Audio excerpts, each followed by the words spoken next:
Is DeAndre Ayton the only former Portland Trail Blazers center that the Lakers are going to have on their roster this year? If reports are to believe, they have another one on their target plus other players. On today's episode, we're talking about the players that the Lakers are reportedly targeting after signing DeAndre Ayton. We're going to take a look at that, plus more NBA news and rumors, all that and more, right after this. Welcome to the number one place for your daily basketball news and analysis, NBA Central. What's going on, basketball fans? Welcome to another episode of NBA Central, your number one spot for everything basketball related. I'm the host, Yves, but more importantly, you guys can follow the channel at NBA Central Pod on every social media platform we happen to be on. With that said, let's go ahead and get into it, y'all. And the Lakers, they signed DeAndre Ayton, and after signing DeAndre Ayton, DeAndre had one single post. Let's get to work. Now, I hope that DeAndre Ayton is ready to get to work because his work ethic is actually the thing that's questioned the most about him in every stop that he's been in. And hopefully he's going to be ready to work and help the Los Angeles Lakers do whatever comes next for them, right? And the Lakers are in an interesting point of this because with all the kind of talk around LeBron James recently and where his place is in the Lakers, how they view him as an expiring contract, any and all of that, the Lakers still sitting in a place where they are still trying to add to this roster and make this roster make a little bit more sense. And for that, we have a couple of rumored targets for the Lakers now after signing DeAndre Ayton. One of them is probably not going to be too surprising. Another one, I really do like that. I think that it could be a player that a lot of teams could target, and the Rockets, the team that owns him right now, could be a team that really is waiting to the trade deadline to kind of work up that value. But reportedly, the Lakers also have their eyes set on Robert Williams and netting him to help come back up and shore up their center position. Now, he's not the only one they're looking at. Reportedly, yves, Missy as well, Nick Richards. These are still players that we heard that the Lakers could be interested in instead of Ayton, that reportedly the Lakers are still looking at potentially adding if it comes down, if they can, before the start of the season, right? And Robert Williams makes some sense here, right? Reportedly that they are looking that they can trade him for trade Gabe Vincent and a second-round pick to try to get Robert Williams in the building, and he would basically be replacing that Jackson Hayes role for this Lakers team.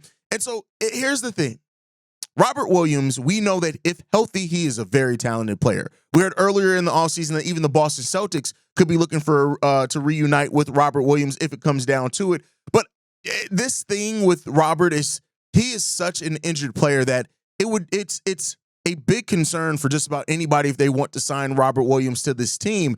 And, we'll see what happens there, but it's not a bad player to target. I guess low risk in a way if it's just Gabe Vincent. If you're sacrificing Gabe Vincent and a future second-round pick in this deal, I guess that's not bad. When Robert Williams is healthy, he's one of the best shot blockers in the league, and especially when you look at catching lobs from Luka and from LeBron, that is places, and as far as their playmaking, that's where Robert Williams could theoretically thrive in that case.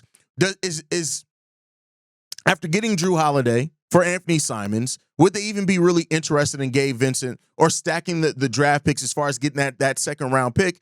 And maybe, right? The Trailblazers seem to be a team that regardless of however teams or people view their talent on their roster, that they are trying to make a run for the playoffs this year. Chauncey Billups has said it, right? He's basically geared towards it. Their GM has basically said the same thing. This is a team in the Portland Trailblazers that are trying to make the playoffs this year. Now, I don't know how successful they're going to be in that. I just want to be clear there. I have no idea how successful they'll be in trying to make that, but a team like the Lakers could come in and try to benefit from that as far as them getting off Robert Williams. Is Robert Williams going to be able to be healthy? That is the end-all, be-all question. And with the Lakers then with having DeAndre Ayton, would they be able to weather the storm of how healthy Robert Williams is or not? It's just, Robert Williams is one of those players where it's always going to be the what if. And if he was ever able to stay consistently healthy, it would do so much for his career because, like, what he is, while still a flawed player and not a perfect player by any stretch of the imagination, he's a player that is so good at the things that he does well that, if he could just stay healthy, there's going to be a role for him in just about almost any team in the league. The biggest question is his inability to stay healthy. That continues to be the biggest question for a guy like Robert Williams. He has not been able to stay healthy consistently enough to be able to not only to make an impact for any team, but to even really be a factor for any team. And so, that's a question when it comes down to that. If I'm the Los Angeles Lakers, though, I'm definitely more so looking at yves Missy. If you can get yves Missy from the New Orleans Pelicans, that is the move that I would make, especially now that you have your starting center in DeAndre Ayton. I am all guns ho down for Yves Missy. And I'll tell you this, if the Pelicans really are shopping, if they're open and moving Yves Missy, if I'm most teams in the league, especially if you need a backup center, there is no question about it. I am making a call on Yves Missy to see what that price tag looks like. Now, maybe it is a little bit high with him making an all-rookie team last year, kind of surprising some people that didn't really look at his draft tape before, he was drafted, that, just didn't realize how good of a player he has potential to be. And he's still barely scratching the surface of that, make no mistake about it. But I do think that he is a player in Yves Missy that could offer a lot for a team, especially coming off that bench. And we'll see what happens there. But Yves Missy is a player, again, that they could still potentially be targeting to back up DeAndre Ayton. I think that's a great move there. Nick Richards, not as sure of a thing, but I think in a backup role, he can perfectly be fine. Again, filling kind of that Jackson Hayes role for the Lakers going into next season. I like him in if that ends up being the case. But the next player, Cam Whitmore, is a player that reportedly the Lakers are still very interested in trying to obtain if they can before the start of the season. And I tell you what, Cam Whitmore, I love this kid's game. I think when you look at what he could be offensively, a former top 20 pick in the first round of the draft, Cam Whitmore is a player that is basically buried on the back end of the bench due to circumstance and some of his own stuff with the Houston Rockets. And if a team could swoop in and get Cam Whitmore, if Houston decides to take back, or shed a little salary in regards to kind of that looking at that Kevin Durant trade extension that could be coming here soon, and the Dorian Finney-Smith acquisition, Whitmore, who wants a larger role, that role may just not be there on a Rockets roster that is absolutely loaded and has players that are going to be above him at that wing position in the for them next season. And so, if I'm the Lakers, especially if you're looking at upside, especially with LeBron James' future in doubt, Cam Whitmore potentially being that 3 for the Lakers long term. Again, I hate when the Lakers keep getting lucky with talent. I want to be clear there, and that's for any team.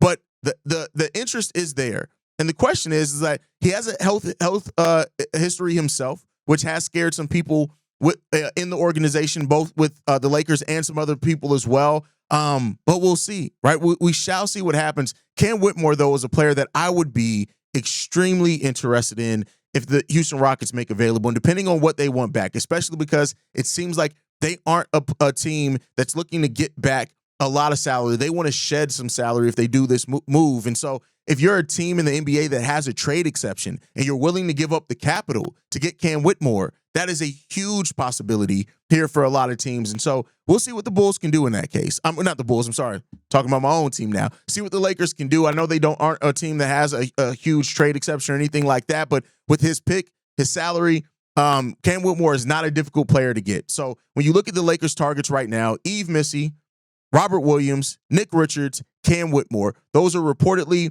the biggest additions that the Lakers are still looking to possibly make to their roster between now and the start of the season. If they can find a path to get there, will they is the biggest question. And I think it just comes down to the aggression level. If the Lakers really want to make that trade, I don't feel like I feel like they'd be willing to put the assets up, or again, any team, then they have to worry about a bidding war, and we'll see what happens when it comes down to that. But the Lakers seem like now that they've woken up and have finally taken free agents seriously, are much ready to do something like the Bucks did after the Bucks, waived Dame and signed Myles Turner, how then they had a series of moves back to back to back, right? And that is what it seems like the Lakers may be in a place to try to start doing themselves. Just, are those deals going to make sense, and how much better are they really going to make those teams? I guess that's where we go and where we have to shake all this out at. But let me know what you guys think on that down below. We got another thing that it is a rumor right now, but a lot of people have reported it. Wendy's talked about it. Shams has talked about it as well. And it says this: league sources tell The Athletic that the Rockets and Suns are working on expanding the Kevin Durant trade into a deal that would involve a league record 7 teams. Of those teams involved in negotiations at the moment would include the Atlanta Hawks, Brooklyn Nets, Golden State Warriors, Lakers, and Minnesota Timberwolves.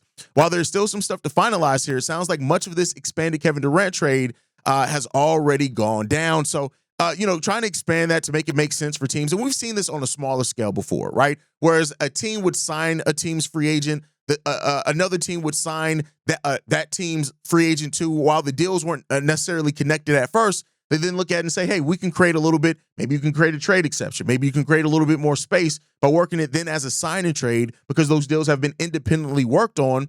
And then, the teams just figure out, hey, there's some common business here that we can do, right? So, especially with the Rockets, like getting Clint Capella, the Hawks, they can use that as a sign and trade to in certain things. And so it'd be interesting to see if this deal ends up happening. And if it ends up, how many teams are involved if it does end up happening, or if it kind of breaks off and kind of smaller versions of this happen with specific teams. But if it does expand, great. I mean, I think, it is what it is at this point. It's just interesting from like the basketball nerd standpoint. If this were to happen more than anything else, it really doesn't change anything as far as how the moves happen. It would just be the vehicles for them to be finalized by the league would include it being looked at as signing trades in certain areas and things like that. So we'll see if it ends up being something that's on the precipice of happening. I don't know, with 7 teams involved, that can get a little bit wonky, but weirder things have happened. Life's stranger than fiction at times, and I guess we'll see what happens there. Before we go, I do want to spend some time talking about one thing, the Milwaukee Bucks. And I know that this has been a topic that we've talked about before with the Bucks and the moves that they've made to try to convince Giannis Antetokounmpo to stay here long term, right? And, with them getting the players that they've gotten, Vasilije Micic, Kevin Porter Jr. re-signing him, bringing Gary Trent Jr. back, Myles Turner coming in as well, right? This is a team that's made a series of moves that has put them down in a situation where you're looking at it and saying, all right, I see what you're trying to do here. Jericho Sims, right, being here. So, but is it going to be enough? And that's the question that's really on, the lips of everyone, is this going to be enough to get it done? Is this going to be enough to convince Giannis? And if it does not, have they screwed themselves over even more, right? With committing that long-term money to Myles Turner while also waiving Dame, and now they're going to be paying him over the next 5 years. Have they hurt themselves too much? If this thing does not work out, how much of a blow-up would this be in the face of the Milwaukee Bucks? If the Milwaukee Bucks come in the middle of the season and Giannis is looking at this and saying, yeah, no, this ain't working, get me up out of here, how much of a black eye is that on the Milwaukee Bucks? I got to commend the GM for being aggressive about going out and getting moves made, because not every GM is that aggressive, especially in a scenario that they were painted in when their backs are almost against the wall. They were able to waive and stretch Dame Lillard by a difference of $500K. That was the difference of them being able to waive him and not. But because he only took up a certain amount of their salary cap space, they were able to waive and stretch him. If it was $500K more, it would not have been. And so that was the narrow margin that they're operating within to get deals like that done. And when you put yourself on a tightrope like that, it doesn't always end up working out for you in the long run. And that's what the Milwaukee Bucks are going to have to hope that they're getting here. And if it does not, they're cooked. I want to be clear. If this does not work out and Giannis still ends up requesting a trade even a year from now, right? This time next year, if we're talking about Giannis Antetokounmpo requesting to get up out of there, it's going to be ugly. It's going to be very ugly. That is not only a black eye, but they are cooked, absolutely in a position, both financially and basically draft capital wise, where there's nothing good coming for them anytime soon, if that's what they decide to do. So